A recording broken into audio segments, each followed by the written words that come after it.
জাকাতের টাকা দিয়ে কি এতিমখানায় এতিমদের ইফতার করানো যাবে?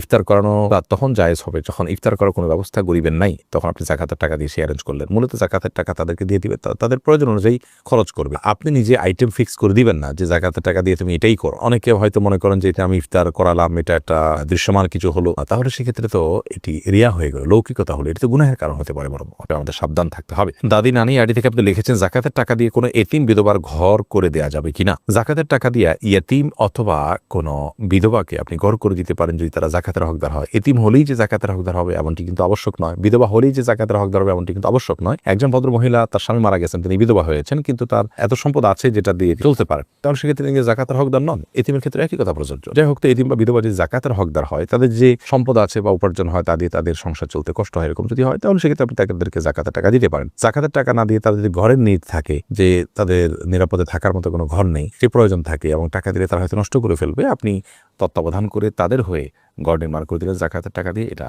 জায়েজ হবে।